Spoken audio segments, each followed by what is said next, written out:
You're watching the ANEC Sports Podcast on YouTube. The show starts right now. Welcome to episode 4 of the ANEC Sports Podcast. My name is Sam Fred, founder and editor at Around the Northeast Corner, covering 30 schools across Northeast Indiana and parts of Elkhart County.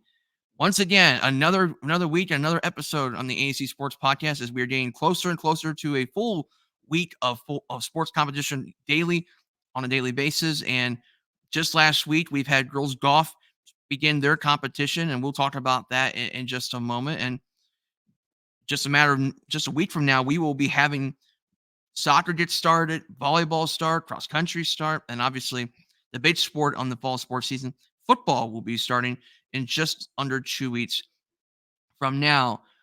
Let's get to the talk around the corner, and we'll start off with soccer. And we've seen the preseason rankings coming out for soccer, and we'll start off with the boys section in Class 1A. Defending state champion Bethany Christian is ranked number 1 in the state's preseason poll. Westview comes in at number 5 on the preseason polls. There are some notable names on that list, including Providence, who went to the state finals last season, losing to Bethany Christian penalty kits. Faith Christian's another one that's on that list. Covenant Christian in the Indianapolis area is on that list. Canterbury, a well-known program in the Fort Wayne area, is on that list, ranked number 7. Blackhawks ranked 13th. When you look at Class 2A, Leo is ranked 17th. West Snowball ranked 19th in the 2A state polls. Evans Memorial is ranked number 1. Fort Wayne Bishop Lure is ranked 4th. Concordia is ranked 6th. Dwayner is ranked 10th. On the girls' side of the picture, for girls soccer, Westview is ranked 11th in the 1A state polls. We'll talk with the 2 captains on the Westview girls soccer team in a matter of moments. Bethany Christian is ranked 18th in the 1A state polls. Providence is ranked number 1. In Class 2A, there are no notable teams in that list other than Belmont is ranked 4th in Class 2A. Leo went to state the last 2 seasons. They have moved up to Class 3A due to the success factor. Guerin Catholic comes in ranked number 1. Interestingly enough, Bishop Dwayner, who lost to Leo in the sectional finals in penalty kits, Dwayner is ranked number 2 in the 2A state polls. And then Canterbury is ranked 20th in the 2A polls. Class 3A, there are no notable teams in the 3A girls soccer polls, which they have Noblesville ranked number 1, Hamilton Southeastern number 2, Carmel is ranked number 3. The next highest team that's from this area that's in this ranking, the Fort Wayne Carroll Chargers, are ranked 9th in Class 3A. Shifting over to some brief news regarding football. I mentioned last week that Vance Shearer was named as the interim head coach of the New Haven Bulldogs. Well, New Haven recently has removed the interim tag, and now Vance is now the official permanent head football coach of the New Haven Bulldogs. So that means he will be part of this program for the long haul. So good to see Vance getting that opportunity to be a part of this team. Vance was a huge part of those successful New Haven teams during the early 2010s under Coach Rowland. And now it's Vance getting the opportunity to succeed Kyle Boer and help to continue the tradition of success at New Haven. Some other news regarding commits. Last week, I told you about Matt's Engel being committed to Huntington. We've been made aware about Gavin Engel also being committed to Huntington. That's the cousin of Matt's Engel. Matt's brother just recently announced his verbal commitment to Huntington baseball as well. So we're talking about Jackson Engel recently announcing his verbal commitment to Huntington. So now you have Matt's and brother Jackson and cousin Gavin all committed to the same Huntington University baseball program. They play for the Westview Warriors baseball team, who have made it to semi-state the previous 2 seasons. We have some basketball college commits here. Cameron Jarvis, who's going into her senior year at Belmont, she'll be on the volleyball team this fall. But for basketball, Jarvis will commit to Earl College. That's near the Richmond area, I believe. And Jarvis played a solid role last season on a team led by Haley Cole, who just graduated and heading to Trine University. They'll have Emily Blakey back for this season as a senior. Now Cam Jarvis will be back as a senior as well Jarvis now committed to her own college. And then from DeKalb High School, Ashley Kotz announced earlier this week that she has verbally committed to continue her academic and athletic pursuits at St. Francis in Fort Wayne. St. Francis building up their program once again, trying to remain as a contender in the Crossroads League and hoping to continue their run of success in the NAIA. Congratulations to Ashley Kotz, who led the Talbot almost every statistical category possible, including scoring, steals, and rebounds. Kotz is on her way to reaching 1,000 points, which hasn't happened to the Talbot since 2018 grad Leah Brown did, who, by the way, is the all-time leading scorer in DeKalb history for girls basketball. Also recently drafted in the WNBA just a couple years ago. And then volleyball news, Alyssa Gumbel, the junior outside hitter out of Belmont. Gumbel announced just yesterday, I believe, that she has announced her verbal commitment to continue her academic and athletic career at Purdue University Fort Wayne. This is PFW program has looking to continue to build their way up as they hope to remain competitive in the Horizon League, a very good conference that has some very nice programs there, including Northern Kentucky, who's had a run of success in the past. Milwaukee's had good teams in the past. Green Bay historically has been very successful in Horizon League volleyball as well. There's a couple local ties with Purdue Fort Wayne, including Taya Hefner, a Carroll grad. You have, and just last year, Maya Plemons announced her verbal commitment to PFW. She's going to begin her freshman year with the Dons, and now Alyssa Gumbel, just 2 years from now, looks to be heading that same direction, heading over to the Gates Center and playing her volleyball games at the Gates Center for the Purdue Fort Wayne Mastodons. If you check the YouTube page at ANEC Sports, we posted our first team of the week and 3 stars of the week of the 2024-25 school year. The 3 stars, which is only just girls golf right now, those feature Grace Pfister being the first start from DeKalb, Lily Oburn from East Noble, and Sophie Pfister of DeKalb being the 3 stars of the week. DeKalb's off to a very nice start to the season. They are undefeated far as they won the Angola Invitational with 181 points, and they also dominated South Adams, winning by about 60 points, I believe. It was like 181 to 242 against South Adams Starfires. Lily Oburn's had a nice run of success so far for East Noble, scoring 43 in both of her events so far for the East Noble Knights, including a second-place finish in the Angola Invitational, as East Noble hopes to have a nice season on the girls' golf course. And obviously, the Cal reigning NE8 champions, they hope to continue their success once again. The team of the week, that belongs to the Norwell Lady Knights, as they are undefeated so far this season, including 2 tournament championships.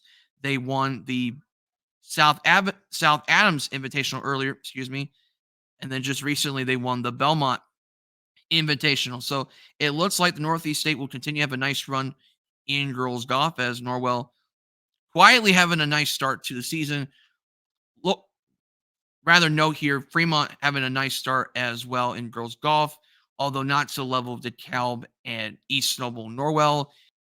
It looks like Emery McLaughlin will be the bright spot on that Fremont team, as she's led the team so far this season. And this is a little bit of a younger team compared to last season, but Fremont looking to be pretty good. And Angola has looked decent as well on the golf course. So, as Angola just recently won their invitational at Fremont. So, good start for our local kids on the golf course. Before you know it, we will be talking about the other sports. So, without further ado, we have technically 5 guest speakers for today. We will first talk with Morgan Riegsecker and Kelsie Ward of the Westview girls soccer team. Both of them coming in as seniors. Both players played off of last year's team that went 17-4, won the conference championship, made it all the way to semi-state, falling to Canterbury. I will also be speaking with Jason Doerffler, the head football coach at Leo, Alex Stewart, the head football coach at East Noble, and later we will talk with Michael Vanderkolk, the head cross-country coach at Bluffton, as cross-country gets underway in a matter of days away for the cross-country season. So here's a look with our interviews.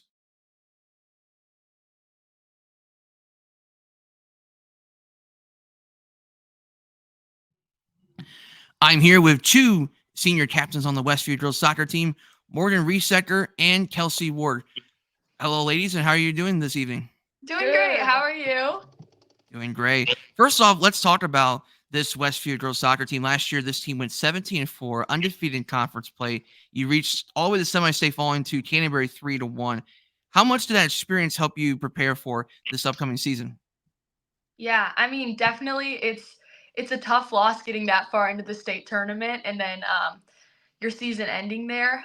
It was a great season, and I really felt like getting that far into the tournament really helped us learn a lot about persevering and pushing, and I think it just makes us hungry. Like we're ready to come back for more, and we want it even more than we did last year. Yeah, that is for sure. Talking to both of you, you look at this season, you look at how things are with your team as you prepare for the new season. How do you like about your team so far? I mean, I just feel like we have great chemistry, honestly. I feel like we did last year too, and we have most of our returners. And I feel like in a way we're just kind of a big family, it feels like. So, yeah. That's definitely something we pride ourselves on, and something that helps us out a lot is our chemistry. So, yeah. hmm It's obviously going to be difficult on paper to replace a player of Carly Miller, who was your leading offensive contributor last year. But you do have depth on this Westview team, that's something that seems like I always hear about with Westview. Is there's always someone coming up that's going to fill in those net spot. How much talk about the depth of this Westview girls soccer team? This is a historically great program at Westview, and they take their soccer very seriously. Talk about this depth of this program.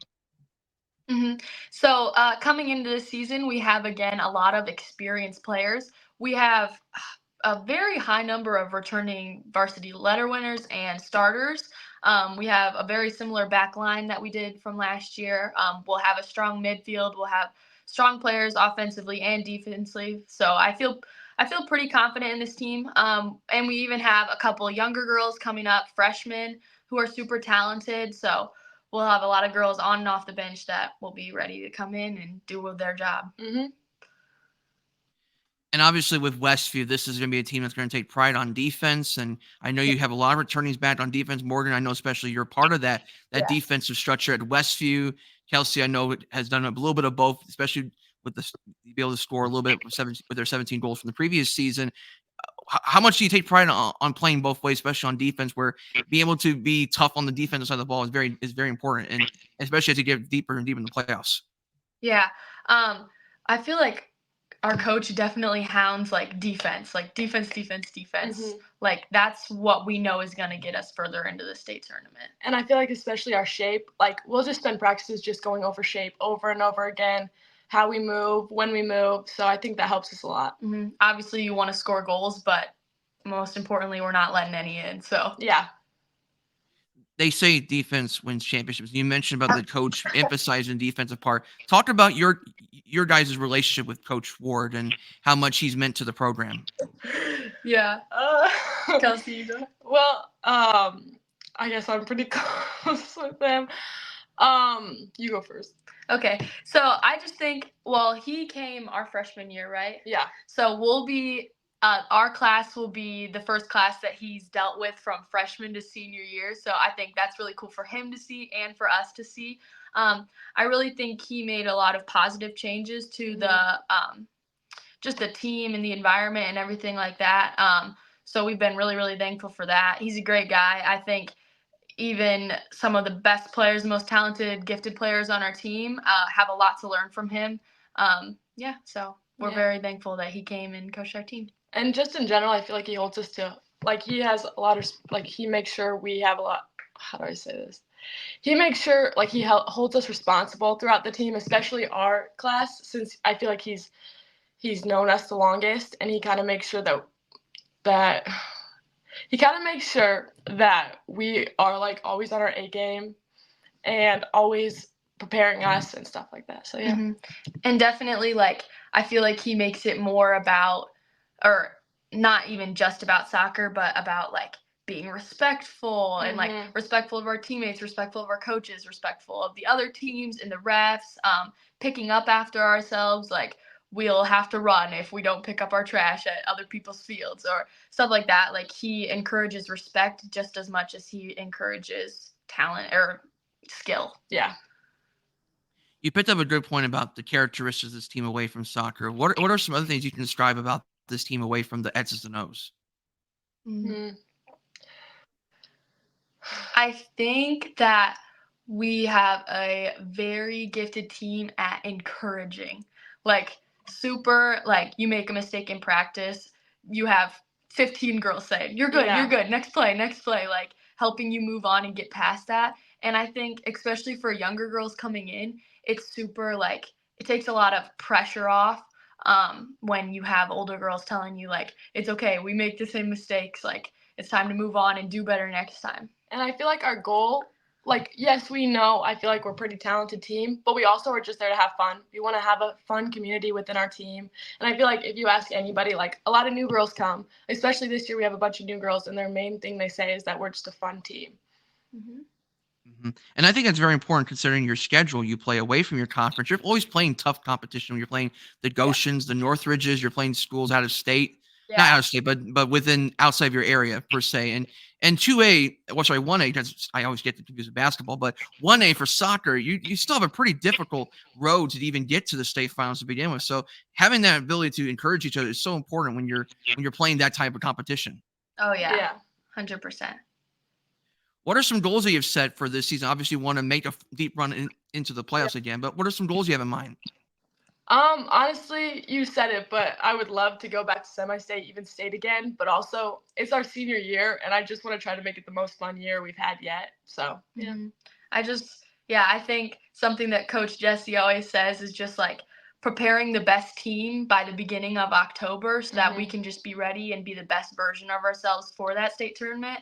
I think that's the best you can do because going into the state tournament, I mean, games, it's crazy. You never know what can happen in those games, the upsets and everything like that. So I think we just want to be the most prepared that we can be and do the best we can. Yeah. Obviously, right now, the Olympics have been taking over the spotlight globally across the entire world, even the United States. And we just saw the women's soccer team winning a gold medal for the first time since 2012. How much has that impacted you guys and all the soccer people involved because of how much USA soccer has grown so much? Oh. I mean, I think it's inspiring in a way. It makes you want to work harder. And I feel like it's also helpful to have people to look up to. So, yeah, definitely. I think it's incredible what they're doing, incredible to get that medal. I think it just makes us take pride in like the sport that we play here in the country that we played in. Like we're playing with the best, like, you know? Talk about what it means to be a Westview Warrior, because I know for you ladies, you are a part of this Westview community. And when you represent the Westview Warriors, you're obviously to be playing multiple sports because of how small this community is and how close the community is with each other. Talk about what it means to be a Westview Warrior. Honestly, I feel like just character, be encouraging, be hardworking. Yeah. I think a lot of the Westview coaches, I play basketball and soccer, and I just think both of those coaches that I've worked with, if your character isn't there and like your respect, your sensitivity of other teammates and just that aspect of the play isn't there, then you're not going to get the playing time that you want. Like that's just as important as skill and ability. And so I think that's huge. And also just like community, like just being a part of a community because we are so small, but like just being on those teams is like being on a family. Like,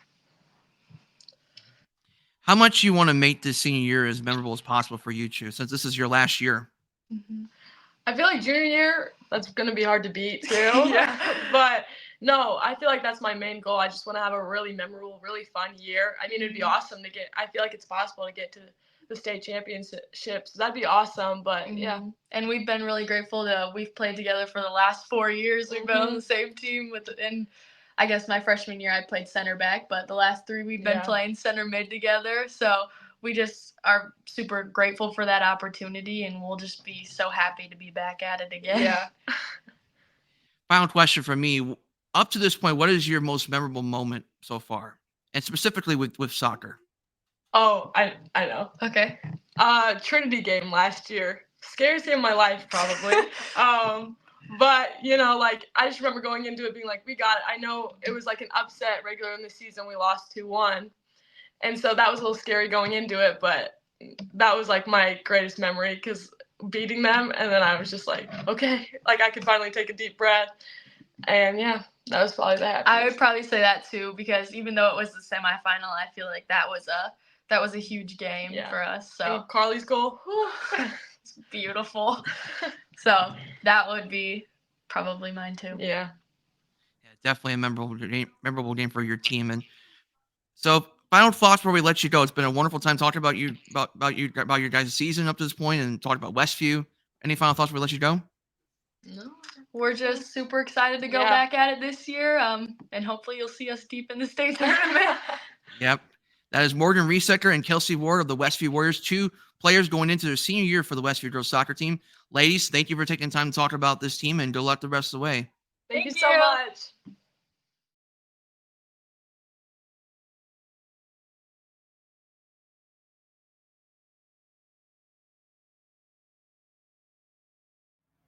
I'm here with the head football coach of the Leo Lions, Jason Doerffler. Jason, good evening. How are you doing so far? Doing well. Thanks for having us. My pleasure. Coach, last season, very special season for your team. Your guys went 11-3, co-champions of the NE8 with New Haven and East Snowball, made it all the way to the semi-state falling to Northwood. Coach, when you look at that season as a whole, how much did that season meant for you and your boys as you look to build on that success in 2024? Well, yeah, I mean, you really kind of gain an appreciation going through it, how difficult it is to win a sectional championship and then even a regional championship. So, our sectional is full of very, very good teams. So in order to win, you have to play really, really well for 3 weeks in a row. You got to get some breaks. Luckily we were able to do that last year. It kind of catapulted our off season, our guys are hungry to try to get back to that level. They also know just because it was done last year does not make it any easier at all to do this year. In fact, it probably makes it more difficult. So, we graduated a really, really good senior class. And, now our new senior class is kind of taking it upon themselves to carry on what they kind of accomplished last year. Mm-hmm. You mentioned the senior class from last year. You lost Kyler Decker on quarterback, Kane Hurst, a wide receiver who's going to be heading to Ohio. You lost Camden Zeisloff on defense. You had a nice group of running backs, including Darius Carter had a nice year last year for the Leo Lions. So you got some holes to fill, but at the same time, you got guys coming in that can help to continue that success as well, including a guy by the name of Brock Shaw, who's just committed to Miami. You got Landon Hepner, an Army commit who can do a variety of different things as an athlete himself. And you got some guys up front that can still fulfill the roles well. Who are some other guys you've seen so far that have stepped up so far? Yeah, I mean, you mentioned all those guys, and we'll definitely miss those guys. But one thing, that's been a theme here at Leo is there's a lot of really, really good football players, top to bottom, on our roster. So there's guys that didn't maybe play as much as they wished last year, and they're ready to step into starting roles. We have some offensive linemen that will step up. I know one guy that we're really counting on heavily is a two-way guy, is offensive tackle and defensive tackle, and Isaiah Coleman. Tristan Roberts is also going to be a returning starter on the defensive line. So, those guys, they're ready to play. They've kind of waited their time. We did have a successful JV season last year, and some of those guys are ready to contribute on Friday night. Obviously, each year has a different year and a different challenge along the way. When you look at this year's Leo team, what are some things that stand out to you, especially for those that are coming in for the first time on the varsity spotlight? Yeah, I mean, one thing we want to play really physical style of football. I know on offense we tend to spread it out and stuff like that, but the goal is still the same, and that's to run the football successfully. So we're going to lean heavily on those guys you mentioned. Some of our linemen, and Brock is going to be utilized in a variety of different ways, including as a blocker. He's an outstanding blocking tight end as well. So, offensively, we kind of want to do that. We're going to be playing a new quarterback, as you mentioned, with Kyler Decker. graduating. So, that's got to kind of be the staple early on. And then defensively, it's very similar. We return quite a bit on defense, but they are going to have to play physical. And, football at the end of the day is often, who blocks better and tackles better. So we kind of dress it up a little bit, but at the end of the day, you got to block and tackle very, very well to win. So it's simple stuff, but for the last several years, it feels like Leo has always been known for physicality before you came here. So this is pretty much the MO when it comes to Leo Lions football. I want to talk specifically about the seniors you mentioned, Greenwood Broadshot and Landon Hepner. What do those guys mean to you and for the program, and how much they represent Leo? Yeah, first of all, they're outstanding people.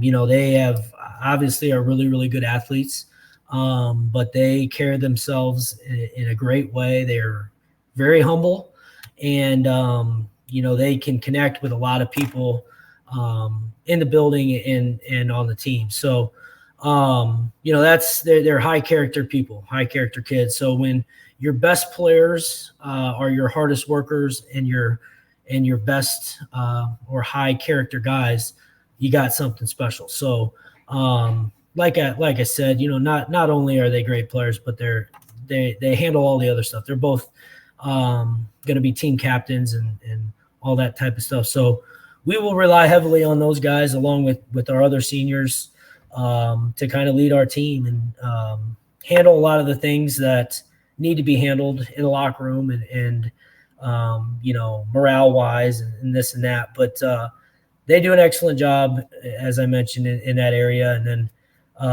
they're outstanding athletes, so it's rare that you have a Division I player on your team in high school football. We're lucky to have two in the same class. So it is definitely a blessing to have those guys around, and they're going to be a big part of our team. So the past two seasons, you've had Kokomo, to open the season. Now you're playing Bishop Luers. You're familiar with the SAC because of your ties to Concordia. Luers, proudly rich football program that just won a state championship last season, 2A. Now they moved up to 3A. Coach, how does it mean to play against a program to the level of Bishop Luers and playing against the SAC, especially to open your season playing against a conference like Northeast State? It's got to be an even bigger blessing to play that type of competition to start the year. Yeah, I mean, it's going to be a tremendous challenge. Obviously, they had a great year. I'm sorry. The room I'm in has a timer. But they had an excellent season last year, and they started somewhat slow, and they it's kind of a staple of Bishop Luers football over the years. They continue to get better and better throughout the season, and come playoff time, they are an outstanding team. And that was the case last year. And I know, the coaching staff over there does a great job preparing their guys. And last year, if you guys remember, they kind of took it on the chin a little bit early in the season against any 8 teams, East Noble and New Haven. So I'm sure that's going to be a point of emphasis on their end, is that, they want to show that they can compete with the NE8 and that they're better than the NE8 and all that type of stuff. So it's going to be a huge challenge and a tremendous first game. We'll find out where we're at right out of the gate, kind of thrown into the fire. And it's an honor to play a defending state champion. There's only 6 state champions each year. So we get to play one of them the opening week. That's a challenge for sure. Coach, we've discussed in the past about you going into a new challenge in the NE8 when you first came to Leo. Now that you're 2 years into that job at Leo, how much do you appreciate that type of competition the Northeast State brings every year, knowing how much the conference continues to get better? Yeah, I mean, there are really, really good football programs, top to bottom. So you go, and this is not a knock on the SAC, but it's just to compare, you kind of know what you got beginning in 7th grade, and even with the youth leagues, even further before that. So, you can start kind of sizing yourselves up with the rest of the competition in junior high level, and most of those players still kind of follow that path and that feeder system. So that's a change. I mean, but by the time they get to their varsity level, these teams are pretty well oiled. They know what they're doing. They execute at a high level, and maybe we don't see the speed that we see in the SAC, but these, there's good programs. There's great coaches. It's a good football conference. There's no doubt. Coach, talk about your family connections with the Doerffler family. This is a family with a lot of history of coaching in Fort Wayne. I know specifically in Concordia and Northrop. Talk about those relations and how much it's grown since you've been a head coach yourself. Yeah, I mean, going back to my Uncle Buzz, he just passed away last year, but he was a longtime coach. He coached at Central High School, and then Central closed in 1970, in the spring of 1971, and he became the football coach at Northrop, and he held that position until 1983. And then my dad and my uncle, his twin brother, Dale, they were both longtime coaches in the SAC. Dale coached at Northside for 17 seasons, and my dad coached 19 seasons, 10 at Northrop and 9 at Concordia. So I get that question quite a bit. And what's cool is, like, there's never any situation that might come up within a football season that they have not probably experienced. So, that's great resources. We can say, I can go to my dad or my uncle and say, what would you do here? Here's the situation. This is what's going on. How would you handle that? And that it's good expertise to lean on. And they're very supportive. Obviously, my dad is on our coaching staff, and my uncle comes to nearly every game. So just good people to bounce ideas off of and listen a lot of the time and just ask for advice. So definitely helpful. And it's nice that you have someone in your family that you can talk to during the game as well. So makes it even more special, I guess, in a way. Correct. Yeah. Final question for me, Coach. This is now year 3 at Leo. There's a lot of excitement for Leo Lions football. A small community up in northeastern part of Allen County. Great fan base, great community, great school that supports the football team and the athletes. How excited are you and the coaching staff to get started for year 3? Yeah, we're very excited. I mean, like I mentioned, our senior class has kind of established that they have very high goals and high expectations. So we're going to rely on them very heavily. They're the leaders or carriers of the culture this year, and they kind of have established and set the tone that we have some high goals and high expectations, and it's not just going to happen. We have to really, really work. We have to stay healthy. We have to get some performance from some guys that maybe we weren't, expecting. And, we got to catch breaks because like you mentioned, we got a tough schedule, and our sectional is no joke either. So, we're going to have our hands full. We have a long way to go. But we are excited. There's no question. We have some talent and some good people in our program that can kind of guide us and lead us in our senior class. So definitely excited. This is Jason Doerffler, the head football coach of the Leo Lions, as they get set for an exciting 2024 season representing the NEA. Coach, any final thoughts before I let you go? No, I mean, we're all ready to get going. It's finally here. So long off season and ready to roll. All right, Coach, thank you for taking the time to talk about the Leo Lions, and good luck in your football season. Thank you. I appreciate you having me on.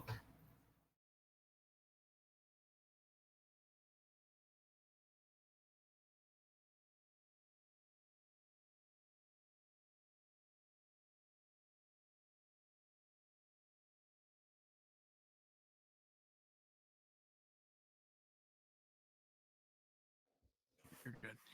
I'm here with the head cross country coach at Bluffton, Michael Vanderkolk. Good evening, Coach, and how are things going so far? Hey, Sam. Thank you for having me. Things are going well. Just a weekend of practice. Feels kind of weird that we compete this next Saturday, but excited. I've seen some good stuff this summer and this first week, and we're excited to get things rolling. Mm-hmm. Well, Coach, welcome to the show. And real quick, before we talk about your team specifically, talk about your origins with this program. I know you went to Bluffton High School, so you obviously have nostalgia there. But talk about your origins with coaching this sport. Yeah, I mean, maybe it's familiar to quite a few other cross country and distance track coaches, but took a little bit of a different path to it. I've been honest with my team about it. I remember saying it before the boys won the sectional championship in 22. But in all honesty, when this coaching job came open for the boys program, that is, I looked at our athletic director, Steve Thompson, who used to coach me as a kid and everything. So I have a lot of respect for. And I was like, hey, like if you're looking for somebody, I'd be interested, thinking this is going to be a good experience coaching a varsity level team as I prepare to become a basketball coach. Because I was coaching middle school basketball at the time, and it kind of turned pretty quickly. Just kind of falling in love with the competitiveness and just the personal growth of runners themselves, and how like they're able to buy in. And it is a different kind of clientele with the runners, distance runners themselves, and I just feel like I'm able to click with this group, been able to click with each team, and it's just been a lot of fun. Then I added on the girls. I was always kind of their distance coach once I took over, and COVID happens. The former coach, Lori Bumgarner, had already planned to step down, but COVID kind of put some wrinkles into the hiring process. And again, I just said, hey, like I'm willing to take this on as well. And that's been fun, a little bit different of a challenge, but it's been fun. And we're excited to see that program continuing to grow too. As a coach, what's the most exciting part about this sport during this time of year? The most exciting part? Mm-hmm. Yeah, I think it's just seeing the excitement with the runners themselves whenever they just kind of click, and that personal achievement of getting that new PR and seeing their teammates support them. Recent graduate that we just had, like his name is Aiden Teeple. He didn't run cross country as a freshman, came out for the track team. I looked at Coach Kunkel, who was the head track coach as well as the football coach, and was like, I don't know what you want me to do. Like, and I've shared this story with Aiden, and he just kind of laughs and knows that he's part of this lore now. But that next fall, his first 5K time was 28 minutes, and he ended up graduating last year as our number 4 runner on the team and was running 18:02 as his best time. And it's just seeing that just kind of commitment and personal growth out of these young men and women. I mean, that's just really what keeps me coming back to the sport. Last season, this was a successful season for your program, especially on the boys' side. You had a guy by the name of Tyler Godwin who played who ran cross country and track and field. He's going to be doing this coming season for Purdue Fort Wayne. So us Fort Wayne people are going to be seeing him compete for the Mastodons. But how much did Tyler meant for your program? And then maybe who are some guys that you, or girls, depending on what it is, who do you have some returnees that you're excited about this year? I mean, yeah, Tyler's just an incredible runner. He's one that just kind of clicked mentally. Freshman year was a solid year for him, but then track went into 3,200, just kind of like put him at a different level. And you could see the engine just kind of running with him. And he became just an absolute lead by example young man, and kind of morale booster a lot of times as well with his energy. And he kind of was able to take after the previous leaders that we had and just kind of take his own kind of route with it. And I mean, he really did he changed kind of the view on Bluffton boys cross country.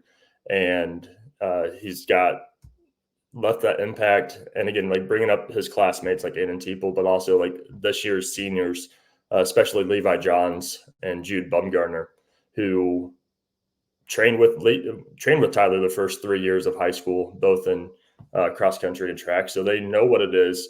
And just even without Tyler there, like seeing a different side of those two specifically. And then they're bleeding that over into their classmates, Brett Kuhlenbeck and Griffin Lindewell, and then the younger guys, Jackson Rockwell's had an incredible summer coming off of a strong spring season. Aiden Graves is looking to be one to step up and continue on. He was our number 4 a lot of the time last year as a freshman. So just kind of the energy and just that, okay, this is a level that we can get to. So why not get to that point? On the girls' side, like losing 2 big leaders with Lucia Corkwell and Olivia Birch, those past couple of years, the girls program have been kind of tough, limited numbers and everything.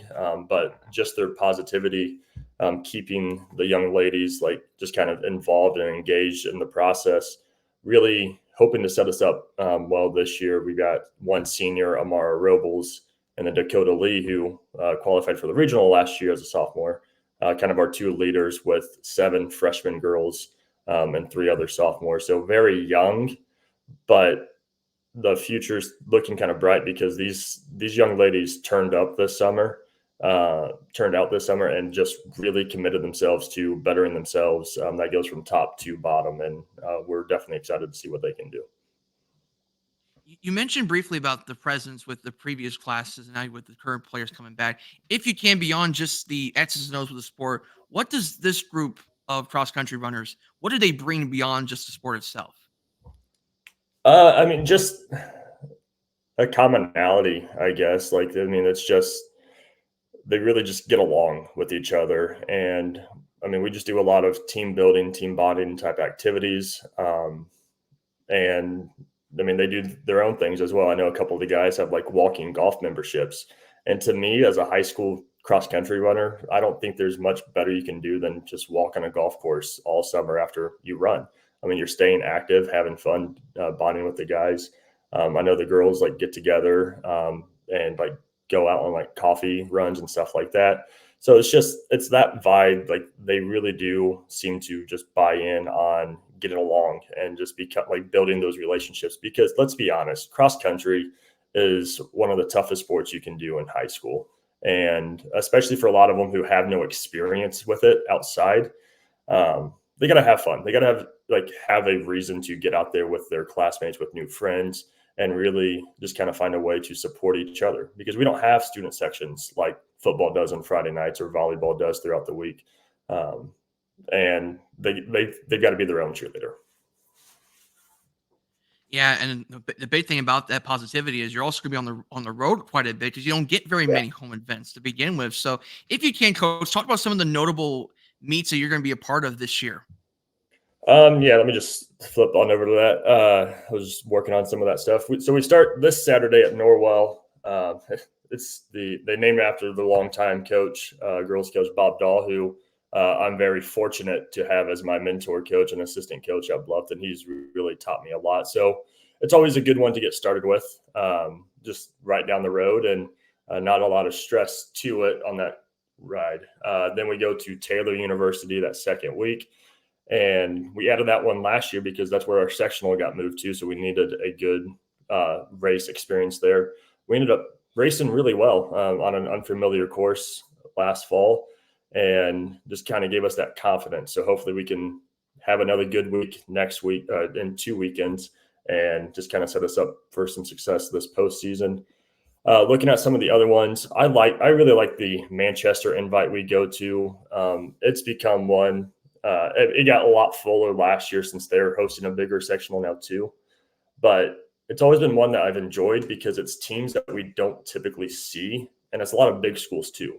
There's Penn and Valpo as 2 of the notable ones that are there. And we've competed with them the past couple of years, and on the boys' side especially. And it's been exciting to see. That first year I coached, we were in last place a lot of years. And then all of a sudden we're getting team ribbons against some of the biggest schools in Northern Indiana. So that's a fun race to be a part of. And then obviously IWU and New Haven being 2 of the bigger events in this area, especially IWU just being a very competitive course, and then New Haven always being that host to the regional semi-state. So it's just very imperative that we get on that course, compete against those schools that will be in that regional, so that we're comfortable racing against them come October. And familiar is always important to have for any sport, no matter what. Coach, I know you mentioned this briefly, but just kind of re-emphasize the excitement you have going into the season with Bluffton cross country. The boys getting the excitement from last year with Tyler Godwin's class coming through. You talked about the girls being young. Can you re-emphasize just the excitement of this group of kids at Bluffton, especially with the athletes coming through recently at the school? This is a school with nice athletes coming through recently, and it's found success with Bluffton athletics as a whole. Yeah, and I mean, like you were saying, like I'm a graduate of Bluffton. I actually played tennis for my brother Robert, who is still our tennis coach, and I know they've got a lot of excitement there. Football's coming back with Coach Kunkel, who's I've gotten to know quite well. His daughter's one of the freshmen, looking for big things out of her, Cora, and then Abby Ramsey are being a classmate. Those two on the girls' side had a lot of success in middle school, and I know the transition up into high school is always challenging. But we've had lots of conversations about it. I know Abby's aunt was a very successful runner for Coach Dahl. Cora just having that Kunkel competitiveness in her. Those two are really going to kind of help change that tempo on the running side of things. And it's just that the past few years of success, I mean, winning, like really honestly, like winning the past 7 running conference titles in the ACAC between track and cross country. I mean, the target's big on the boys' back. I mean, it is. And I look around at the conference schools, and there are solid runners sprinkled throughout these programs. And I know some solid coaches as well. And it's one of those things, it's like these guys can't come in too confident and overlook these other teams, because it wasn't too long ago that we were the ones looking at Heritage and South Adams being like, okay, like when is going to be our chance? When's going to be our opportunity? And I just hope that these guys are ready for that challenge and just continue to be that standard and just continuing to make this program better. But again, like rising up to the challenge of these other teams, other programs improving as well. The girls, it's just exciting on the other end because we haven't had that success. I know we've had some individual success with like Elena Kitt and Leslie Sprinkles a few years ago, both being collegiate runners at Taylor and Indiana Kokomo. But now, like, we're kind of in this weird spots, like how competitive can we be? And I mean, I really feel like the sky could be the limit, but you just never know. I mean, injuries obviously happen. Adjusting that 5K race might be a bigger obstacle than what I'm realizing, what we're anticipating. But all the signs so far that we've seen really have us excited to see what can happen. Even if this week at Norwell doesn't go our best, it's week 1. A lot of schools don't compete this week. But I know the coaches up there, they put on a great event, and it's just nice to kind of get those first race jitters out of the way. Like we ran a 5K just yesterday for practice, just to kind of simulate that.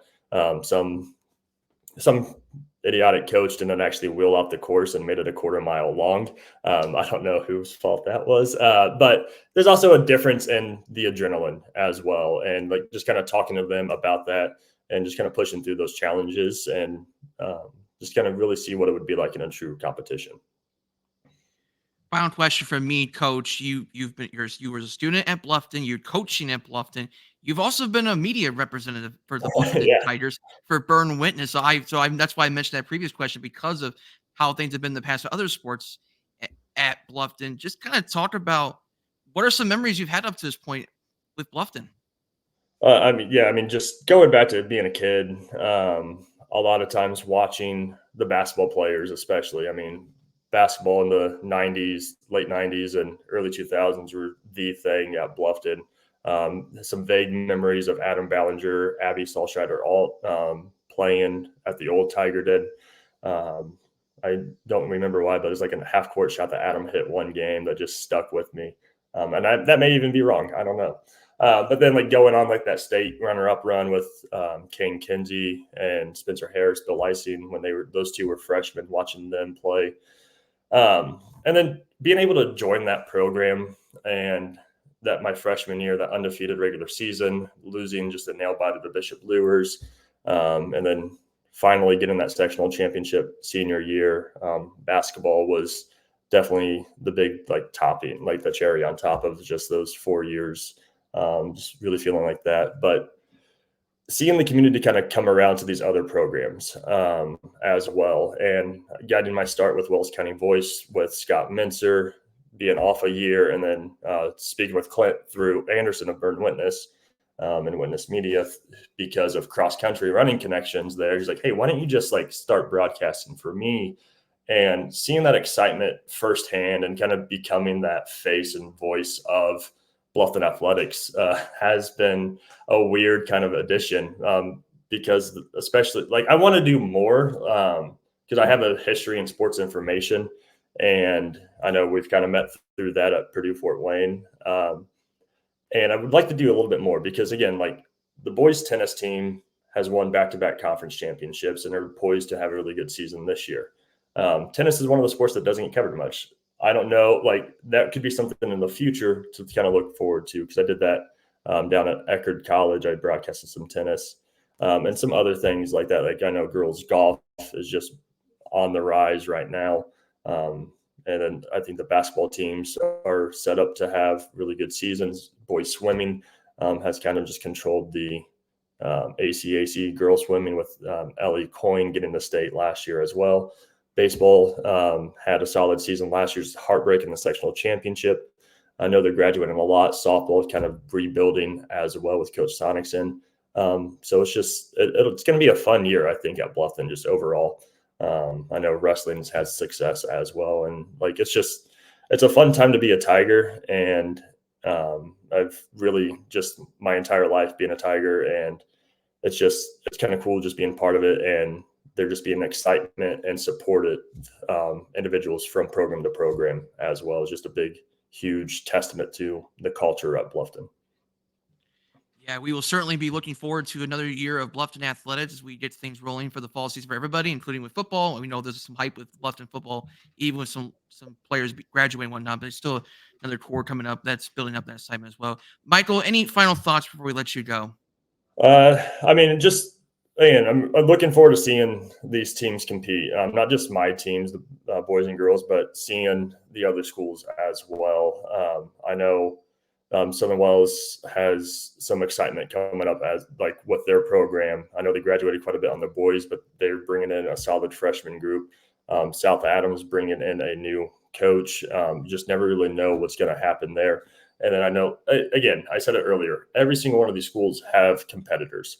I don't know what they're bringing back. I don't know like who's coming in or anything like that. So it's always fun to kind of see these coaches, talk to them a little bit, and just kind of get out there and support each one of the ACAC runners as we compete to see who can make it the farthest this fall.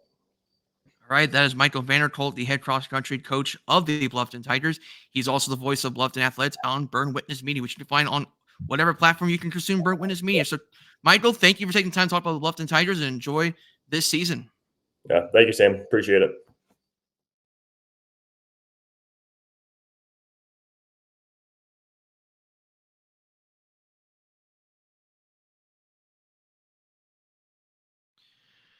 I'm here with the head football coach of the East Snowball Knights, Alex Stewart.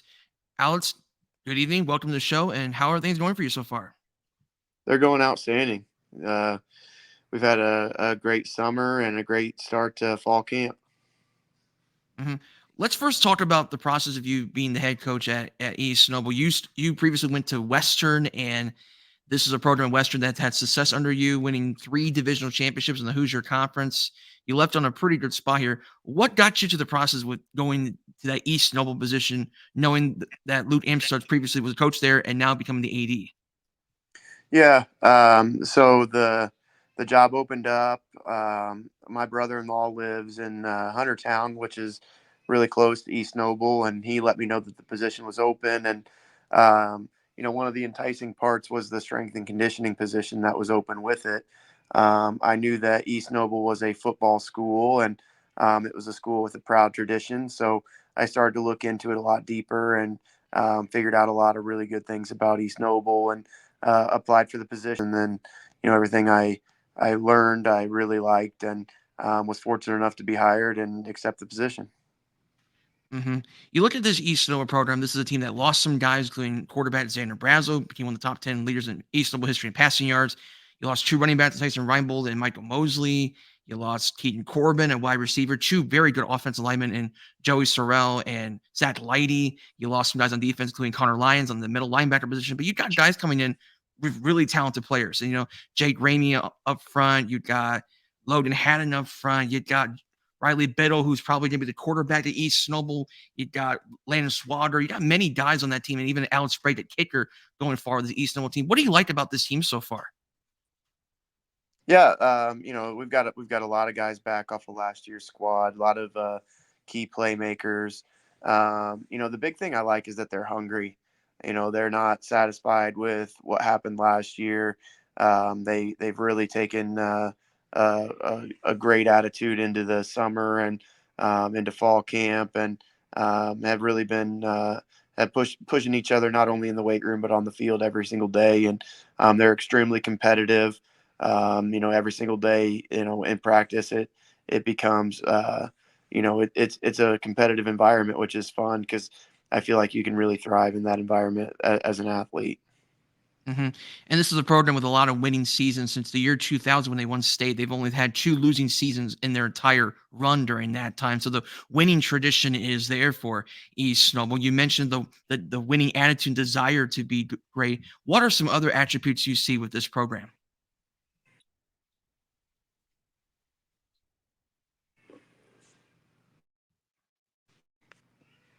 I'm sorry, Sam. I didn't get any of that. It all cut out. I'm sorry. Okay, let's try this again. So you talked about the winning success at East Snowball. They've had only two losing seasons since the year 2000 when they won state. This team has had a winning desire and a hunger to be great. What are some other attributes you see with this East Snowball program? Yeah, I mean, the community support's tremendous. And the other night we had our inter squad scrimmage, and we had a great turnout. The community support, it was amazing. We had all of our football players from our youth league, middle school, and all the way up to our varsity out there. And it's just a community that loves football. Our booster club's tremendous. So there's so much support. We've got great administration, an extremely supportive athletic director who took over was in the same role that I'm in now and stepped into the athletic director position. And those are all great things. And it's exciting to have the support and the backing of not only the community but the administration. You open your season with two very difficult games. Week 1, you're playing against Bremen in Kendallville. That's a traditional powerhouse in Class 2A in the Marshall County area. And then you're going to Snyder in week 2. They're a team that just won a state championship in Class 5A. They're moving up to 6A, probably the winningest program in the history of Fort Wayne football. When you look at those first two games and in comparison to what you're going to face later on in the conference, what do you like about those first two games to get you prepared for the meat of the schedule? Well, like you said, they're both tradition-rich programs, and obviously different levels. Bremen's a little bit smaller school, but again, a very tradition-rich program that kids are going to come in. They're going to be well coached. They're going to play hard. They're going to do a lot of things well.